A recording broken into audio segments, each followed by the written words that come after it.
So welcome everyone, and thank you for joining us today. I see that we have several people here with us in our little online meeting room and more that are joining.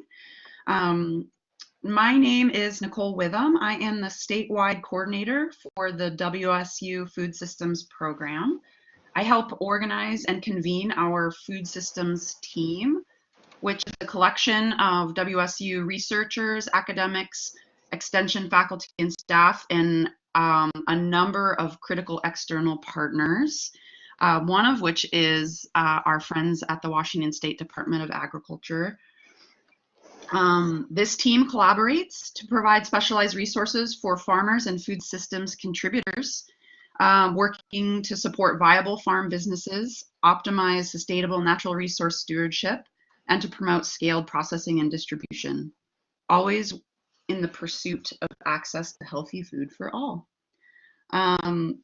Today's presentation, we are thrilled to have our friend Laura Raymond from the WSDA, and she is going to be walking us through basically the broad strokes of several of the programs that she oversees, and hopefully be able to give you all an insight into the work that they're doing and how you can plug in.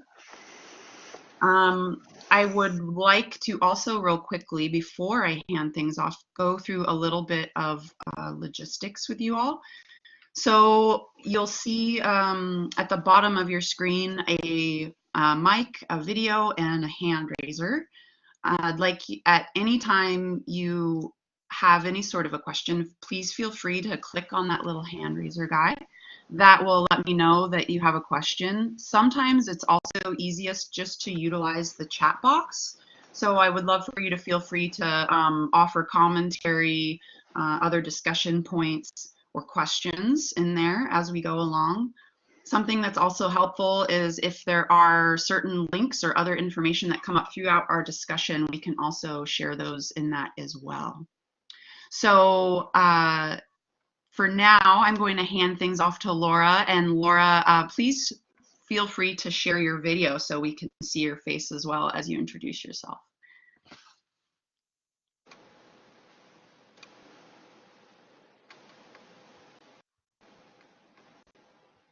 Great, thanks everyone.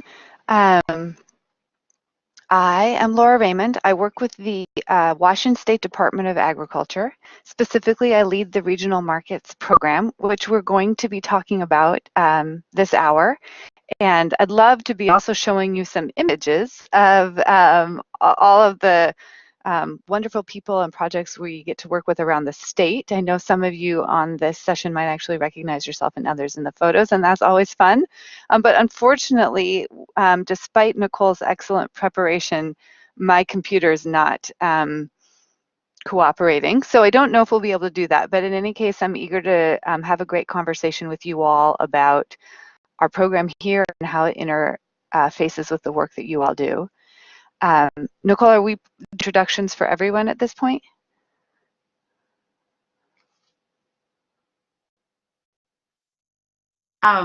We definitely can. I love it when we have a group that is a size that we have the opportunity to do that. So for those of you that are on the line with us, if you feel comfortable sharing your mic and or your video, I should say, please do so. And what I'm going to do is call roll call so that we don't have to bumble over one another. So I'm going to start with Alice. Alice, would you like to introduce yourself and let us know what you're interested in learning today?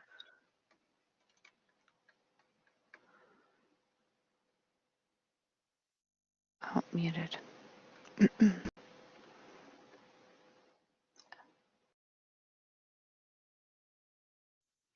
That's fine, Alice, if you don't have any video. If you'd like, you can just even type a little bit about yourself if your audio isn't working as well. Perfect. There we go. Alice is the dietitian with WSU Diet. Thanks for joining, Alice. And Anza, it looks like, is just joining us. Anza, would you like to do a quick hi, hello, and who are you, if you can hear me?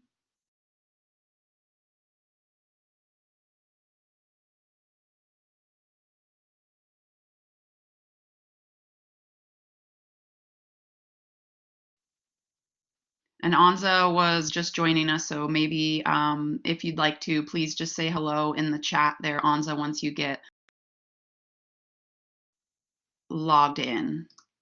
I'll move down the line to Kara or Kara. Kara from Organic Seed Alliance. Happy to be here. Met Laura briefly at a wonderful Sagra de Radicchio and would love to learn more about how we can get some seed literacy into some of the programs you're working on, Laura. Thanks, Kara. And H&H number 2, if you want to say a quick hello.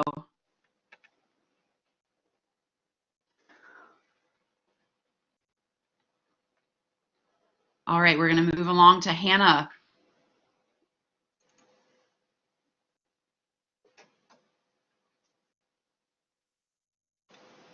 Awesome. Thank you, H&H. Hannah, do you want to say hi?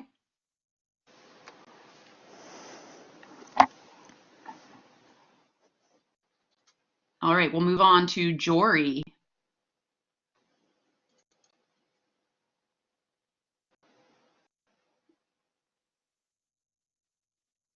Hi, Jory. Thank you. And Jude.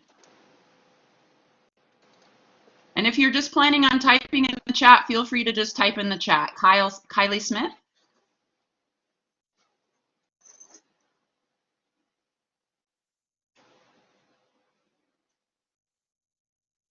And Stephanie Smith.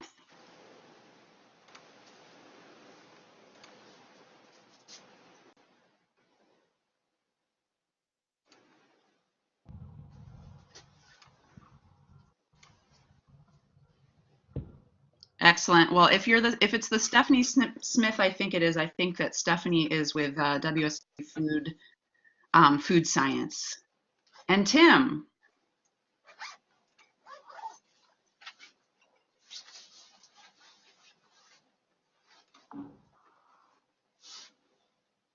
Great. Okay.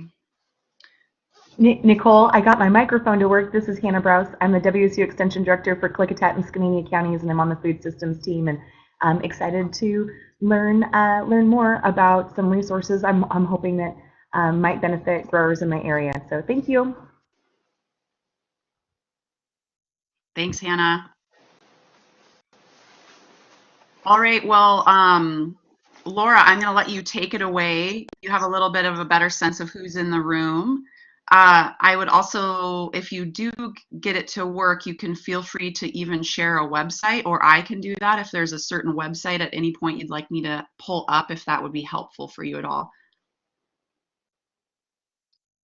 Great, fantastic, Nicole. I think I'm going to put my video on so you all can see me, but I believe, Nicole, you should see a file show up shortly, if not immediately, that perhaps you could share from your end. Sure. Go ahead and get started, and I will find I see it there. Actually, maybe I can make it happen here. Thanks, everyone, for this. Nope, it looks like I can't. It looks like you may need to do that on your side.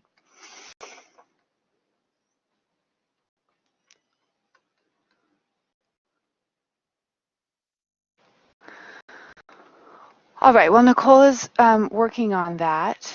I'll get started and just apologize. You'll have to envision, as I describe this, it can be an imagination experience, to envision the farms and communities that you work with around the state plugging into the ideas that I'm talking about.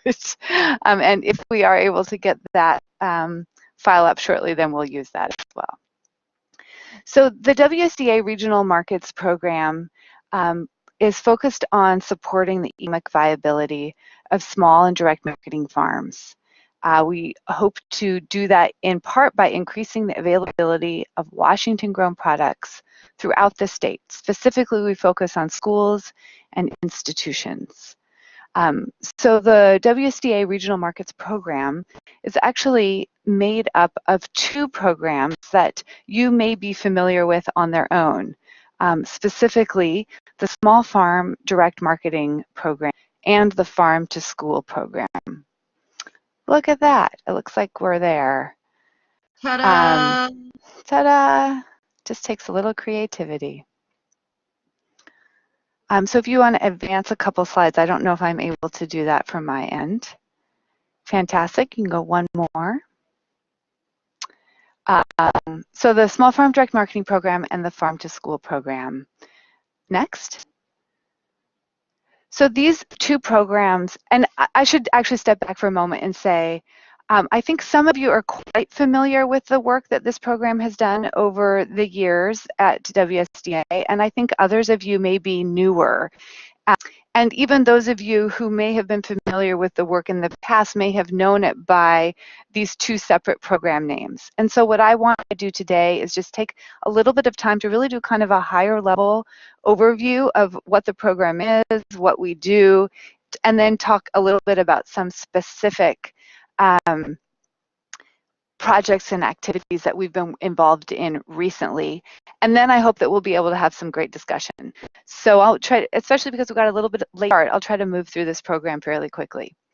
So the two programs that are integrated together in regional markets were established both by acts of the state legislature, which for those of you who've been engaged in this work for a while know that those state legislative actions were ultimately the result of a lot of stakeholder and community engagement over the years, who recognized a need for these programs at the State Department of Agriculture and raised that need repeatedly in Olympia. So the Small Farm Direct Marketing Program at WSDA actually began in about 1999 as sort of a sub-program within the organic program here. But it was created as a standalone program in 2001 by the legislature. The Small Farm Direct Marketing Program was created in 2011 through the Healthy Kids Local Farms Act, which established, again, a standalone farm to school program. Okay, next. So while these two programs were created separately, and have their own individual statutes that guide the work that we do, the duties are actually quite intertwined. And so this is just sort of a visualization of the work that is essentially required of the two programs in their respective legislation and how they relate to each other.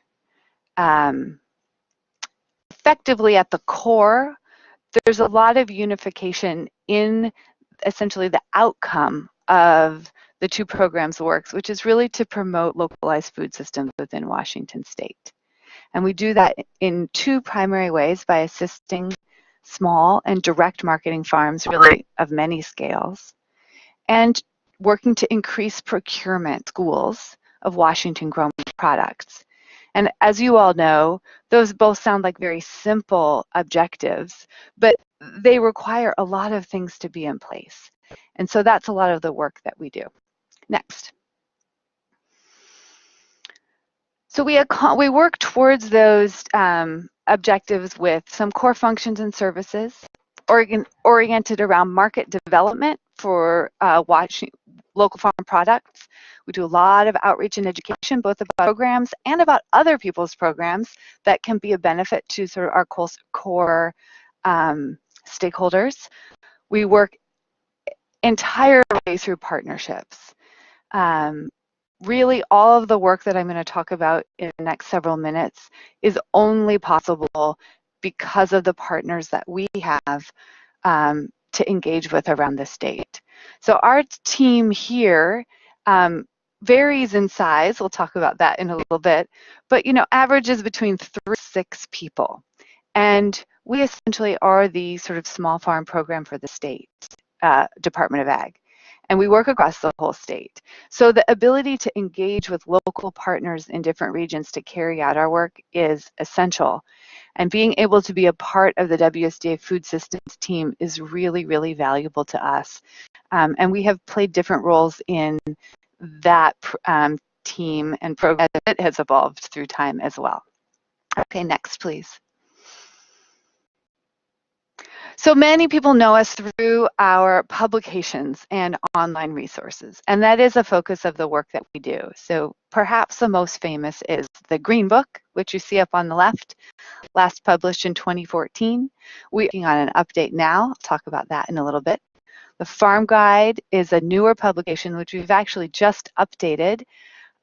It is sort of a step-by-step preparation for farms that want, diversified and smaller scale farms that want to adopt or improve on-farm food safety practices for produce, either because they're working towards becoming a GAP audited farm, or because they need to comply with the Food Safety Modernization Act produce safety rule. So we have and we're working on translating that updated guide, which not only includes preparation for a GAP audit now, but also compares the GAP requirements to the produce safety rule. Through partnerships, we published the School's Guide to Purchasing Washington Grown Food. That was a very collaborative project with many organizations, notably the Washington Sustainable Food and Farming Network. We have an online toolkit that has all kinds of information and resources for people working in farm to school, whether that's folks running school gardens, food service, farmers, and a series of farm wisdom videos, which are some of my favorite. I'd like to be able to continue to develop more of these videos because they are filmed on actual farms and small food businesses in Washington. And so a lot of the work that we do is helping farms understand the regulations that apply to them and to be able to comply with them so that they can sell in the markets that they want to sell their products in. And so these videos sort of take that, what can be kind of complex and sometimes very dry and confusing regulatory information, and show how actual other small farms that are very similar to ones that people may be familiar with, if not their own, in videos. Okay, next, please. So we also do hands-on direct technical assistance and training, whether that's one-on-one guidance. We get a lot of emails, phone calls, and in-person questions from people saying, you know, hey, I want to develop this value-added product and sell at the farmer's market and an on-farm stand. What do I need to do? Where do I start? And so we reply to a lot of those kinds of inquiries. We do a lot of presentations. Many of you have had us actually out in your counties to present on any number of topics. We often participate in cultivating success and ag entrepreneurship sessions as presenters. And more recently, we've been doing a lot more focused work responding to the growing interest in food hubs and developing regional connections, whether that's in an effort to improve availability and existence of appropriately scaled processing, to relationships up and down the supply chain that make it possible for local products to get to local consumers. As many of you know, as the agricultural sector in our state and our country has changed in the last 60 years, it's that regional scaled infrastructure that has tended to go away. And with the resurgence that I see in creative, value-added, diversified, and more region-oriented farms and food businesses, there's a real need for that kind of infrastructure again. So we've been working to look at those issues. Next. In terms of our market access and small farm promotion activities, we do this in a variety of ways. We have hosted farm to school tours for food service directors and kitchen staff to go and visit farms and learn more about where the local ingredients that they're now having to learn how to work with and integrate into school meal patterns comes from, to be excited about that relationship with a local farmer. We took inspiration from Washington State Department of Ag's international marketing program, which frequently leads international buying missions to promote Washington products overseas. And we thought we could be doing this regionally. and so organized a series of tours and networking events to help local farms connect with local buyers of all different types. And we've done similar events for school and school buyers and farms.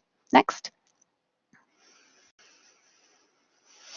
And of course, we do all kinds of workshops and events, often in partnership with many of you. In the last 5 years or so, we have focused really heavily, actually, on addressing the changing food safety landscape for farms. As you know, food safety is just becoming much, much more of a prevalent issue, both because we've had a lot of high-profile food safety outbreaks, and also because regulations are changing. And the Food Safety Modernization Act that was passed several years ago, really, it was kind of an overhaul of our food safety approach nationally across all sectors of food production. In theory, from more of a reactive to a more responsive stance, which is focused on avoiding food safety problems rather than just simply recalling when one happens. But what that meant for produce farmers in particular was, for the first time in the history of our country, a regulation that applied to them and their on-farm practices.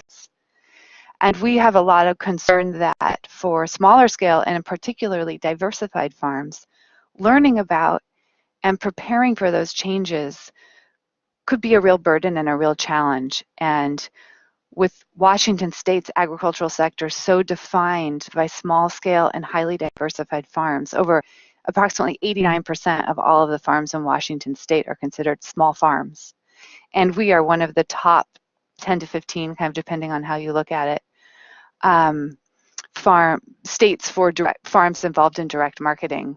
We felt like getting this kind of information about changing food safety requirements out to producers in a way that was relevant, accessible, and applicable for their farms was really important. So we've been doing a lot of that type of workshop, and it's a topic that frankly farms don't want to hear about. So we've had to be creative about how to make those workshops relevant and engaging and useful. And while we do trainings and workshops on all different types of topics at different times, we really tried to take an approach of hands-on learning and peer-led workshops. So while sometimes we are the trainers, more frequently than not, we are working with a local farmer or a local food business who has some specific knowledge or experience that others can learn from. And we will work with them to design and offer the workshop. Next, please. And finally, we are kind of a point of connection to agencies for people working in all different types of sectors. My personal background is in a lot of neighborhood organizing and grassroots food security work, and I know how opaque and complicated and crazy making government can be from the outside and even from the inside, frankly, sometimes. And so one of the key roles that our program plays is an initial point of contact to help people navigate the system and find the information that they need. So sometimes that means referring and helping with guidance around programs within our own agency. And other times it means connecting to other agencies. So I am a small business liaison for the state that focuses on agricultural issues. But of course, if someone calls me and has a question about business operation, I can find the right other person in the Secretary of State's office, for example, for them to talk with. Okay, next, please. So what I'd like to do now is actually just talk a little bit about, okay, so what does all of that mean in terms of what we actually do? Because I think, that can all get a little heady. And what's really interesting is what happens in the communities that you all know and work in. So as I mentioned before, one of our key areas of work is doing market access and regional supply chain development work. And for us, that has meant recently, well, let me back up for a moment and say, what I didn't mention before when I talked about the legislation that created those two programs is when both of our programs were created, the legislature also appropriated funding so the programs could operate. Due to the economic downturn, general funds for both programs were eliminated in 2011 completely. So that was really tough, in particular for the Farm to School program, which had just been created. So they were essentially appropriated, and then shortly after, the funds were removed. And so a lot of while we have those larger objectives, much of the work, in fact, since 2011, nearly all of the work that we have done has been funded through grants. I think a lot of you are probably familiar with that type of work. So we talk work in terms of these buckets, but oftentimes they're really shaped by particular grant projects that may focus our work in a particular area for 2 to 3 years.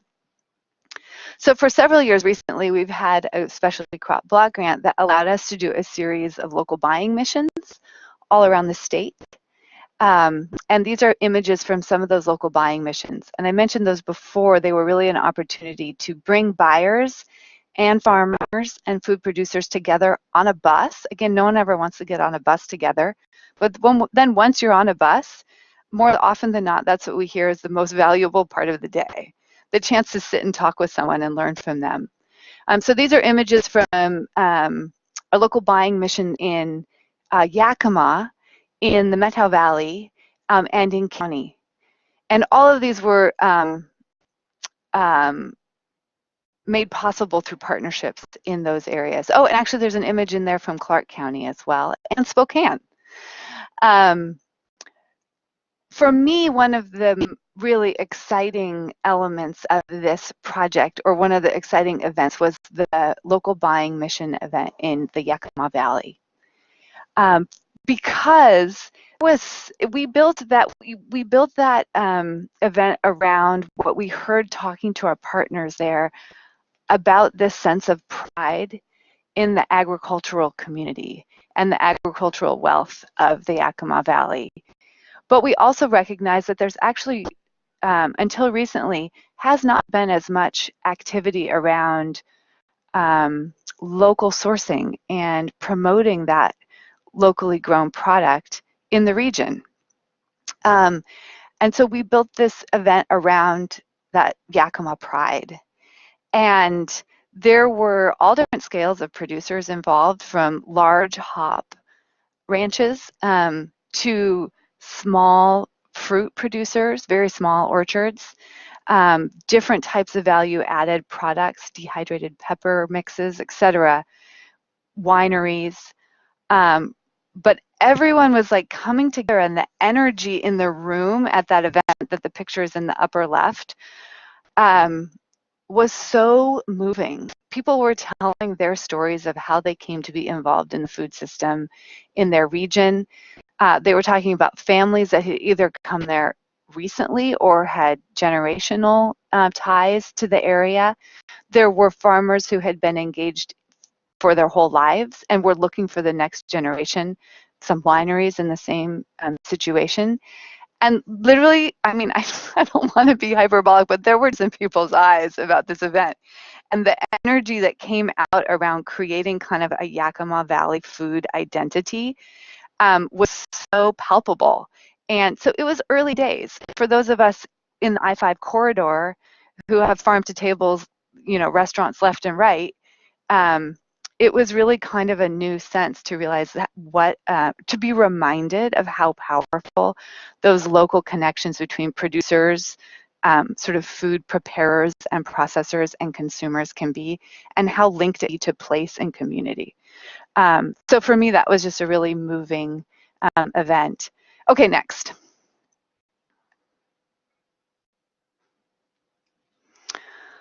So that was a little bit about kind of the market access and market development, market research, market networking opportunities that we try to create.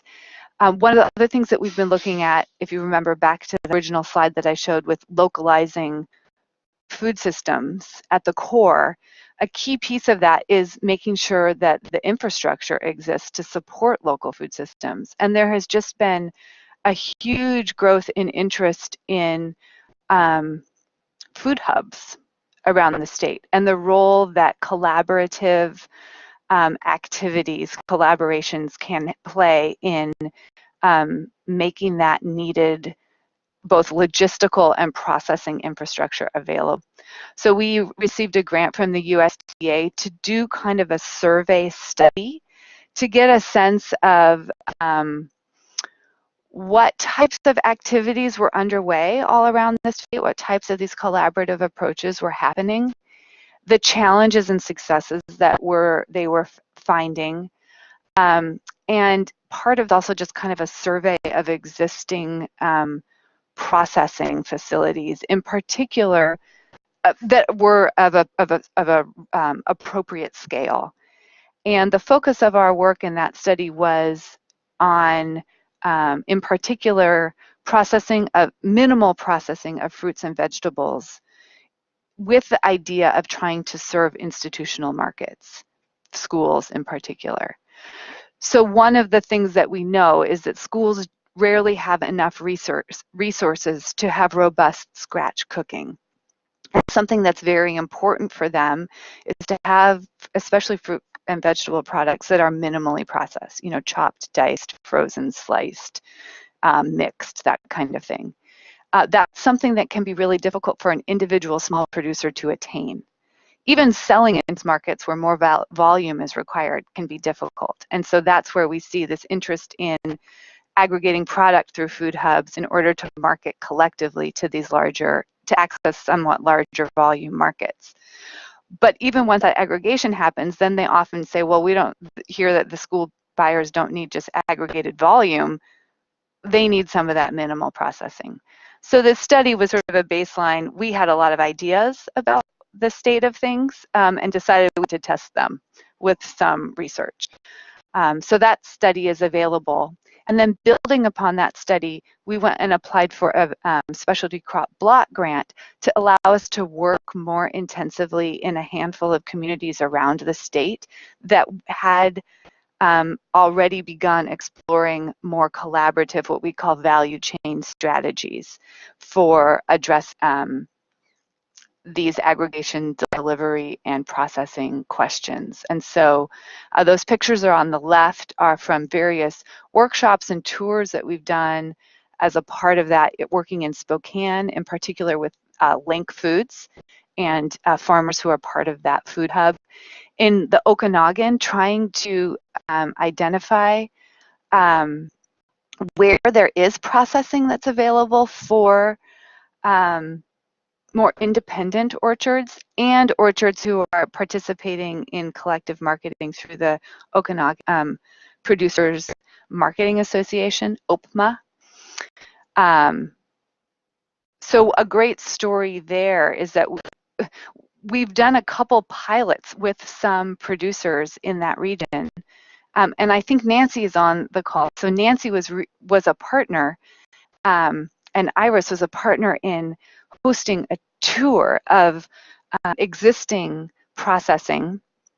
And we had all kinds of fantastic people on that tour, including people who work in economic development, who do workforce development, lenders, and there were great conversations that happened, including, I think, one producer is looking at now seeking some financing to develop a dehydration facility that may or may not be able to be available to more farms, but would be able to serve some markets on the west side.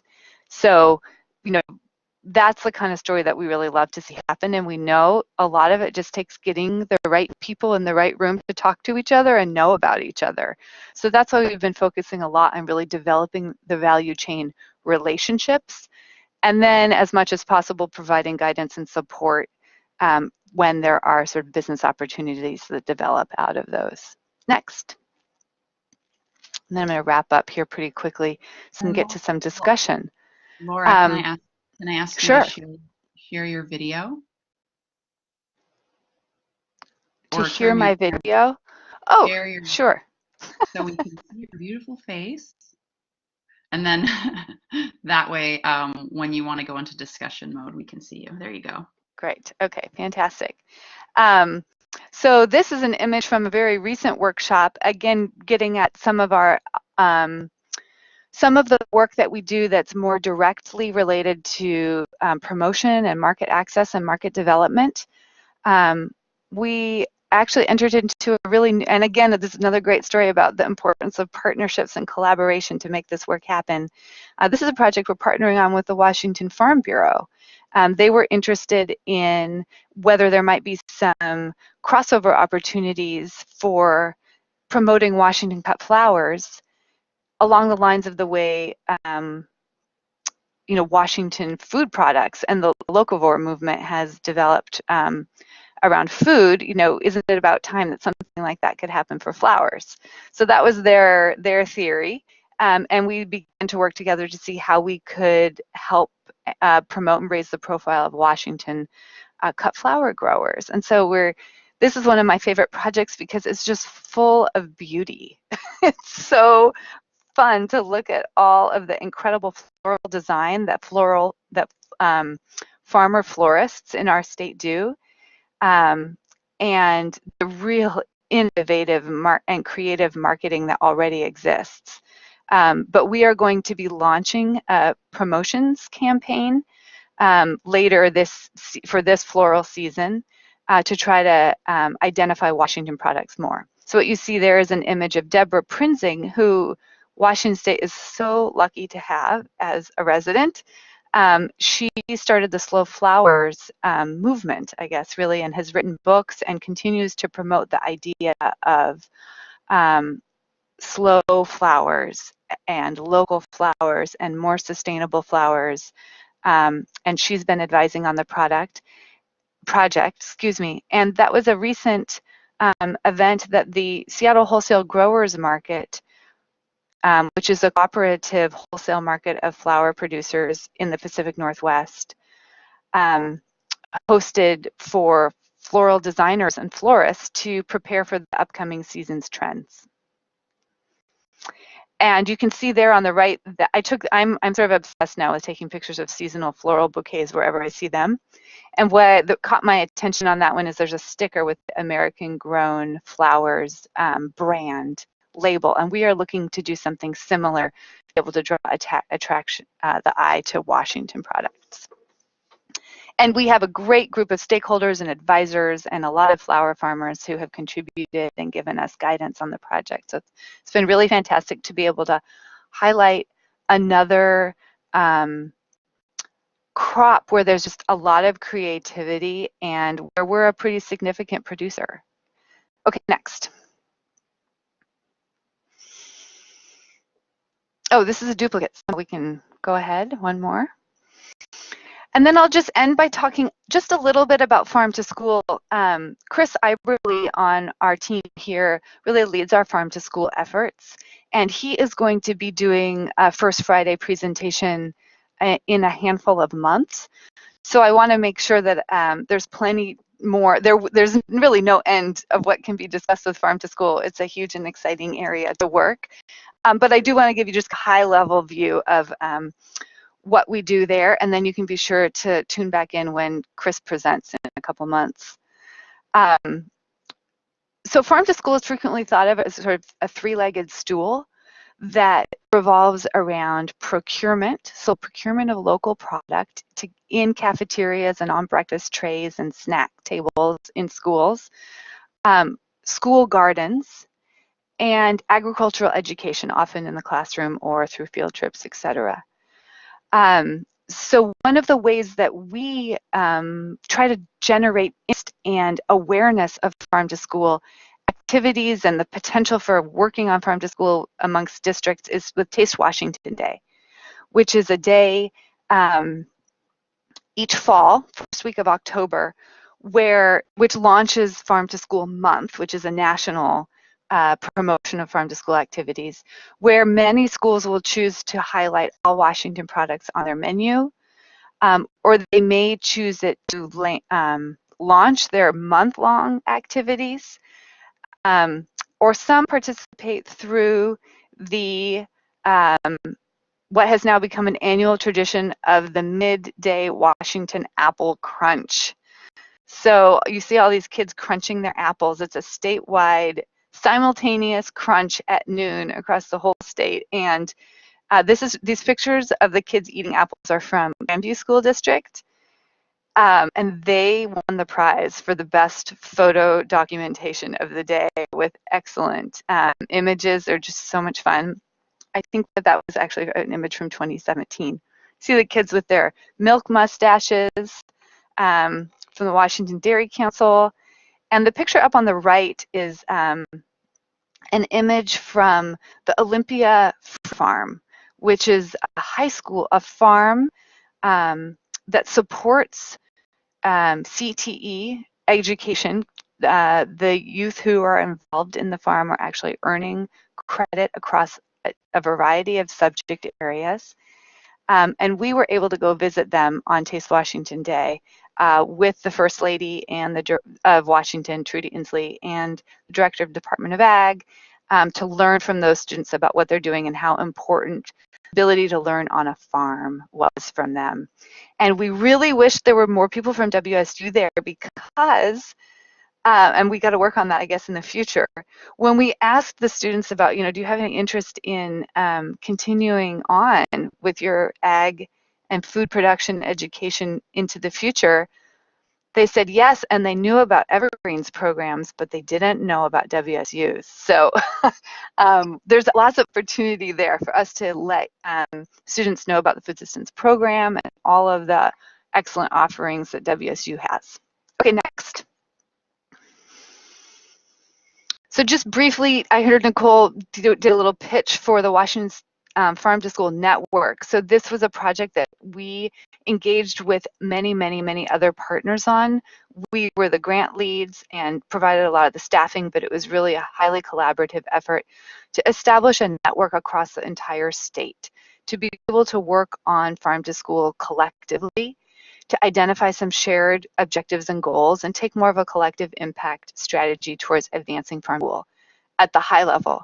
And at the very practical level, it's a way for people to connect with each other, share resources, learn from each other, even just like get moral support when needed on challenges or successes that are happening in your own regions around farm to school activities. And you can become a member, but Chris will talk more about that in his next presentation. Next slide. And there's a link. If you want to sign up and join the Farm to School Network, you can. It's welcome to all comers. It's organized in kind of three primary ways. Regional hubs, which essentially are just directories and listservs organized by region around the state where you can connect with other people working on farm to school.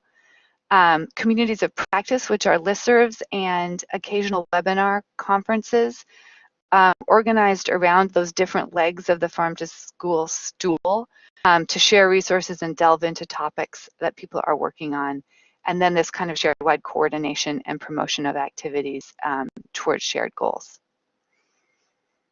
And that is a summary of what we do, a little bit about how and where we do it. And I hope the message that came through really strongly is that we do it because we're able to work with you.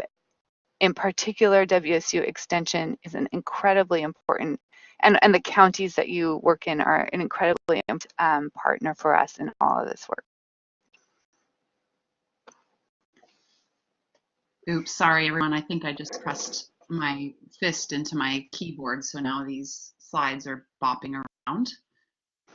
Well, maybe the Thank you review so will spark some questions. Yeah.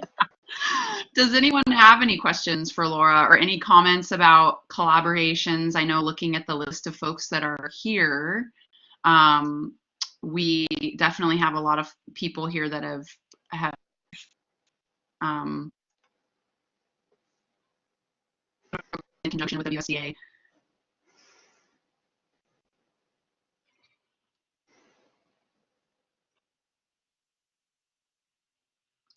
Well, I know that for all of us, Laura, we've heard so much about the new coming of the Green Book. Do you want to give us a little bit more of an update on? Sure. Yeah, I'd be happy to. So I think, and that's actually an opportunity to share a little bit more about how that those funding challenges have shaped our work in recent years. So as you all know, the Green Book covers like topics from A to Z, provides great resources for how to get started with a business, think about labor, financing, land, look up what types of permits and regulations apply to selling very particular products. And it's information that needs to be updated. And the last time the book was published was in 2014.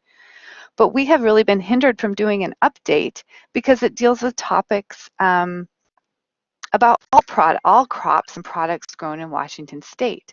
And without state general funds, we were really limited from providing support to dairy producers, meat producers, grain producers.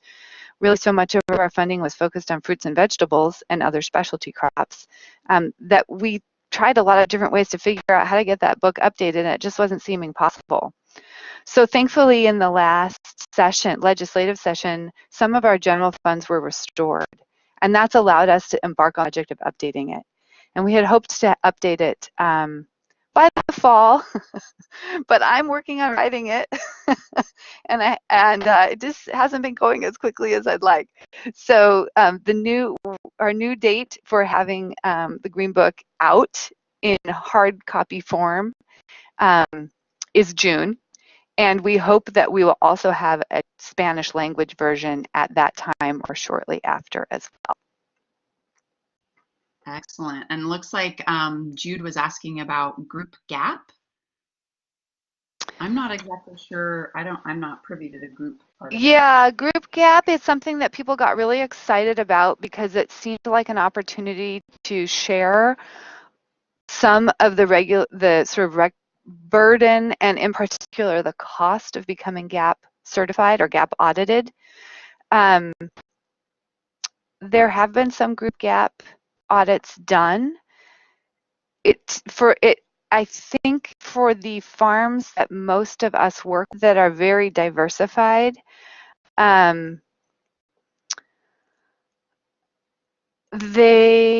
it's not always the solution that people wish it might be.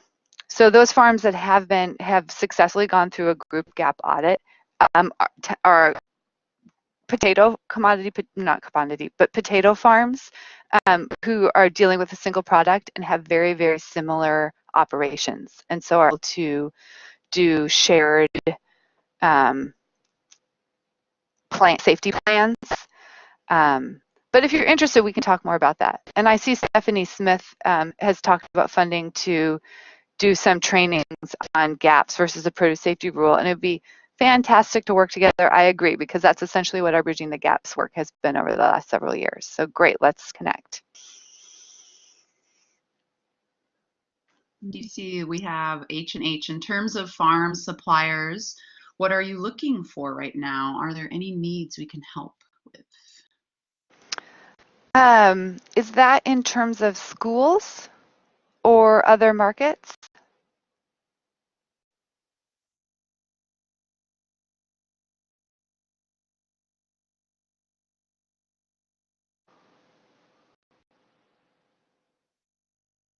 Looks I see that H&H is good. typing. Is anybody, yeah, feel free to just type it sounds like a lot of people don't have audio, so go ahead and type. I love hard questions too. Don't be shy.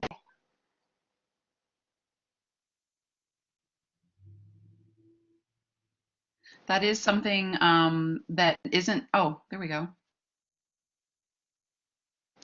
Yeah, well, we don't actually buy things ourselves, so maybe that's not what you're implying. It's always hard to communicate via chat. Um, um, I think one of the things that we do frequently is talk with individual farms about their own product development ideas and the markets that they are wanting to get into. And while we are not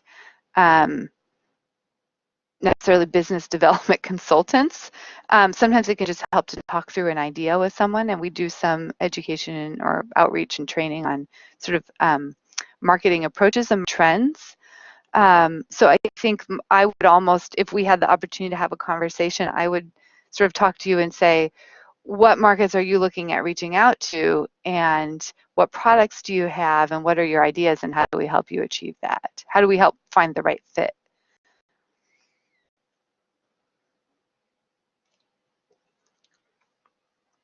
Great, that's awesome.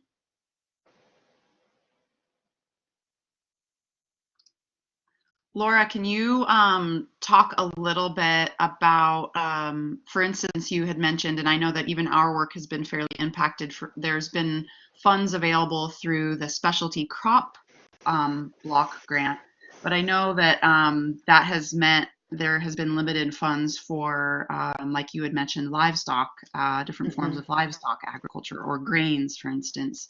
Do you see any opportunities or developments for similar grant programs like the specialty crop block grant? I don't know. Others on this call may know as well. I haven't necessarily seen anything like that, no. Those are federal programs that are filtered down through the states. I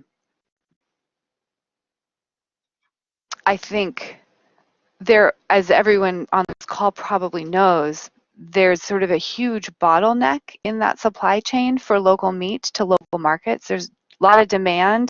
A lot of farms would be really interested in getting into that area of production if they're not in it already. But there is a real challenge with access to USDA processing. And that's an issue that we historically have worked on in this program before the general funds were cut. And we'd love to be able to work much more on in the future. We've been talking with the WSU Food Systems program, with King County and others about how to really kind of start to bring some attention to that sector and that issue, and to really build it out in the way that there's been a lot of really creative energy flowing out of the efforts around the Cascadia Grains conference and programming. So I think there are great models out there for how we can do things in our own state through collaboration and creative funding. It's very likely that the legislature may look to try to increase our budget.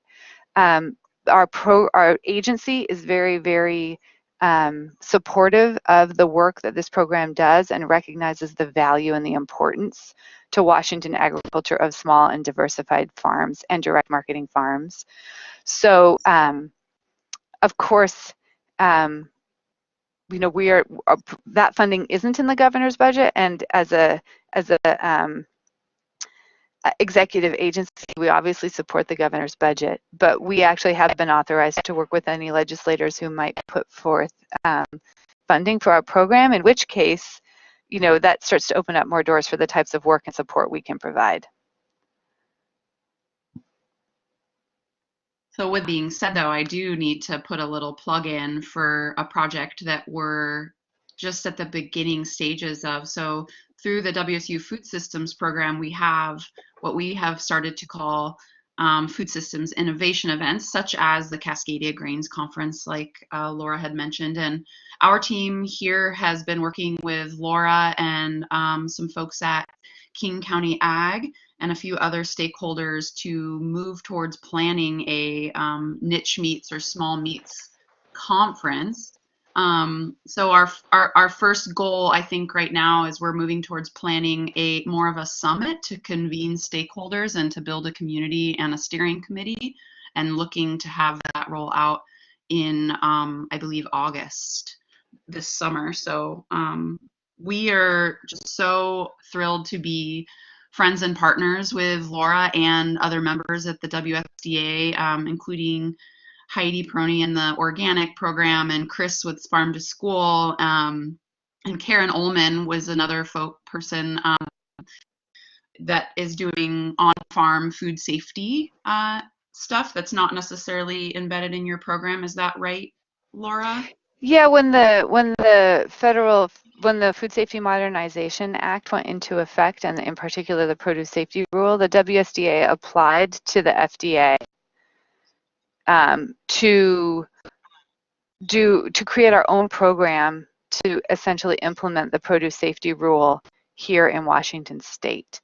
So Karen Ullman had worked on our program, and when that new program with Regional Markets doing a lot of our food safety work, and when the produce safety program was created, she moved into that program. And now,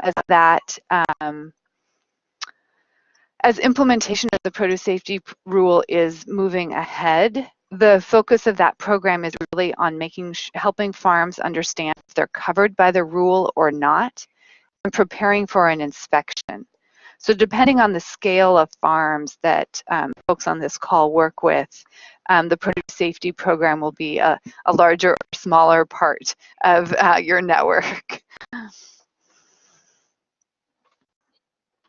Great. Well, we are right at 1 o'clock. If you have any further questions, I tried to drop a lot of links in the chat for you guys to be able to follow up on the website and be able to seek out some of the things that Laura talked about. Please feel free to reach out to myself if you have any questions. This session is recorded and will be posted on our WSU Food Systems YouTube channel.